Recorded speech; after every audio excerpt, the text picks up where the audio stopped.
Welcome sa Movieflix Recap. Ngayon pag-uusapan natin ang film na fantasy horror na pinamagatang Tales of the Unusual. Nagsisimula ang palabas na si Hashimoto na naninirahan sa Ginza, Tokyo. Siya ay nahihirapan sa pinansyal pagkatapos matanggal sa kanyang trabaho. Isang umaga, pumunta siya sa labahan upang linisin ang kanyang mga damit. Pagkatapos mag-load sa dryer, gusto niyang ma-enjoy niya ang isang lata ng beer. May bumabagsak sa loob ng dryer at gumagawa ng isang malakas na ingay. Sa pagsuri, may nakita siyang isang lata ng beer sa loob. Sa una, naniniwala si Hashimoto na ang isang tao baka naiwan doon pero nalilito siya nang lumamig na ang beer. Ang matanda na sinabi sa kanya nang natinutupad ng dryer ang hiling ng lahat. Sa isip ni Hashimoto baliw siya at hindi siya pinapansin pero lumalapit ang lalaki at sinabing nagsasabi siya ng totoo. Pagkatapos umalis siya, ininom ni Hashimoto ang beer habang hinihintay na malinis ang kanyang damit. Pumasok ang isang babae at nilagyan ng labada. Si Hashimoto ay hindi kailanman nagkaroon ng lakas ng loob na makipag-usap sa babae. Dahil dito, single siya sa buong buhay niya, kinakabahan siyang pumunta sa dulo ng upuan para magkaroon ng espasyo para sa kanya. Umupo ang babae sa tabi niya at nagsimulang mag-usap. Napansin niya ito sa paglalaba ilang beses na noon at nagkaroon ng crush sa kanya. Si Hashimoto, sa kabilang banda, ay nakakalimutan sa kanyang mga pagsisikap na magsimula ng isang pag-uusap. Itinapon niya ang lata na walang laman sa basurahan ngunit dumapo ito sa sahig. Nang kunin ito, nagsimulang umiyak si Kondo. Isang hindi komportable tinanong siya ni Hashimoto kung ano ang mali ng ihayag niya na nakapanayam siya para sa 40 kumpanya ngunit hindi napili sa alinman. Para gamaan ang pakiramdam niya, sinabi nito sa kanya na natanggal din siya mula sa kanyang trabaho. Nag-iba ang tingin ng dalaga sa kanyang sitwasyon pagkatapos ng pag-usap, nagpasalamat siya sa kanya sa pagiging mabait kahit isa lang siyang estranghero. Kasunod noon, inilabas niya ang kanyang mga damit at bumabati sa kanya. Sa kanyang pag-alis, ipinakilala ng babae ang kanyang sarili bilang Kondo. Pagkatapos ng engkwentro, masayang umuwi si Hashimoto. Sa gabi, tinawag siya ng kanyang ina. Ipinaalam sa kanya na ang kanyang ama ay na-hospital, kailangan nila ng kabuuang 300,000 yen upang mabayaran ang bayarin sa ospital. Ang responsibilidad ay kay Hashimoto ngunit wala siyang trabaho o ipon, gayunpaman, nangako siya para ipadala sa kanila ang pera at bisitahin sila sa lalong madaling panahon. Bumalik siya sa laundry sa susunod na umaga, halos sigurado na siyang nambobola ang matandang kahapon pero gusto pa rin niya subukan ang teorya. Nakatayo siya sa harap ng dryer at humihingi ng 300,000 yen. Matapos maghintay ng ilang segundo, napagtanto niya kung gaano katanga ang ideya. Aalis na siya nang biglang may lumabas na bundle ng pera sa loob ng dryer. Inilabas ito ni Hashimoto. Hindi pa rin magawa naniniwala na ito ay talagang gumagana. Ang bundle ay may eksaktong halaga ng pera na hiniling niya. Habang sinusubukan niyang lumayo rito, nakita niyang nawawala ang lata ng beer mula kahapon. Ang matanda ipinaalam sa kanya ng tao na ang mga bagay na natatanggap niya mula sa dryer ay mawawala sa loob ng isang araw kaya dapat mag-ingat siya. Nagpasalamat si Hashimoto sa kanya at nagmamadaling lumabas. Nabangga niya si Kondo muli na nagsabi sa kanya na naimbitahan siya para sa pangalawang panayam sa unang pagkakataon sa kanyang buhay. Binati siya ni Hashimoto at muling nakatanggap ng tawag mula sa kanyang ina.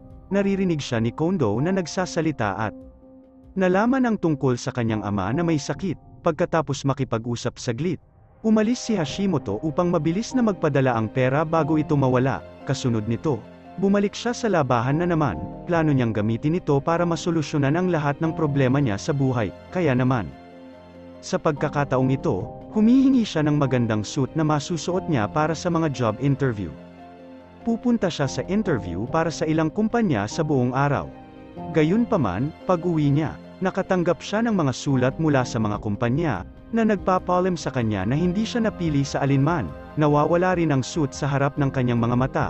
Matapos ang kabiguan na napagtanto ni Hashimoto, ngayong mayroon na siyang walang limitasyong mapagkukunan ng pera, hindi niya dapat sayangin ang kanyang oras sa paghahanap ng trabaho. Sa halip, dapat niyang i-enjoy ng husto ang kanyang buhay. Kaya sa susunod na umaga, sinisigurado niyang walang tao sa paligid at nagnanais ng isang kumpiyansa at magandang babae. Dagdag pa niya na ang dalaga ay dapat kinaiinggitan ng lahat, kasing ganda ng isang modelo.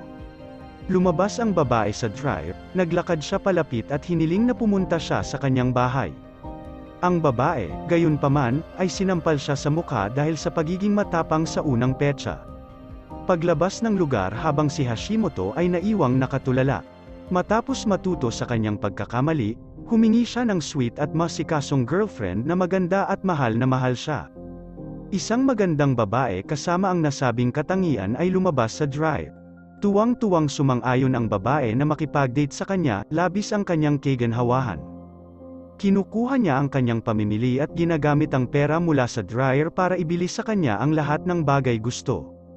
Lumalabas na ang mga taong nilikha ng dryer ay walang ideya sa kanilang pinagmulan at isipin na sila ay tunay na tao.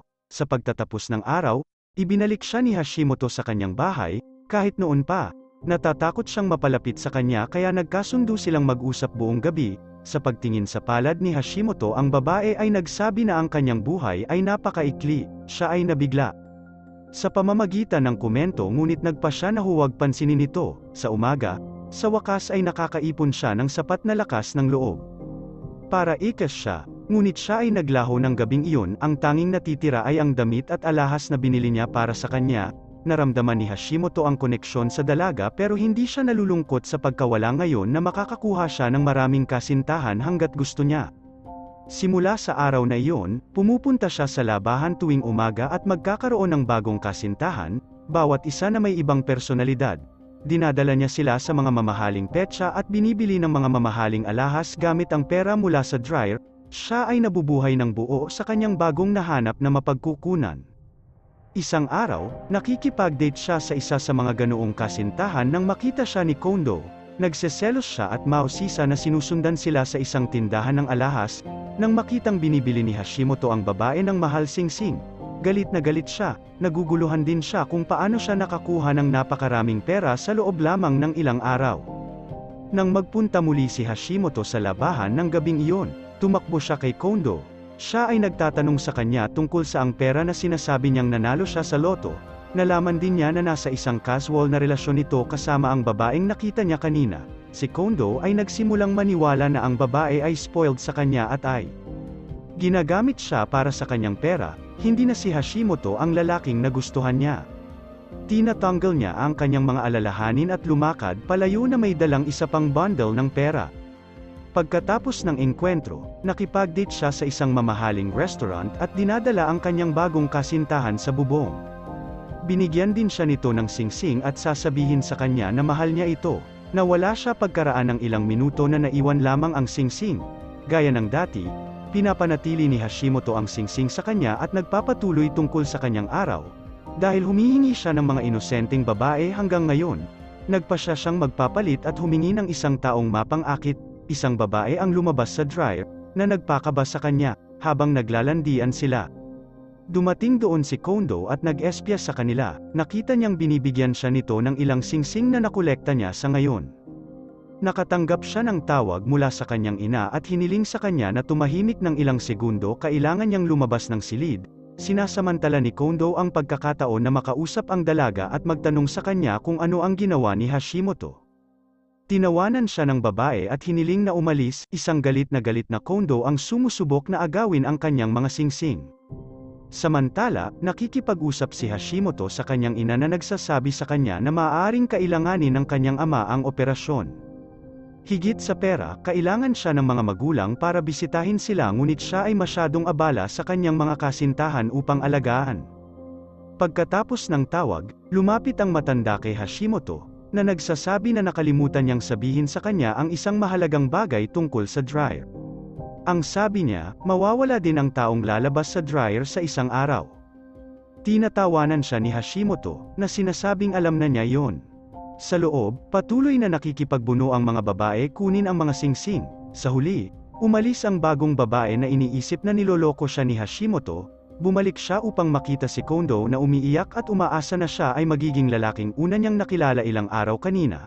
Dahil sa hiling, si Hashimoto ay na-teleport sa dryer, napalitan ng ano ang damit niya suot niya noong una niyang nakilala si Kondo. Hindi nagtagal ay napagtanto niya na pinagbigyan ng dryer ang hiling ni Kondo. Simula nang lumabas siya sa dryer, isang araw na lang ang kanyang buhay, ang TV ay nagpapakita ng balita tungkol sa libo-libo ang nawawala na yen sa isang jewelry shop. Sa pagtatapos ng pelikula, bumagsak si Hashimoto sa lupa habang pinagmamasdan siya ni Kondo na nalilito.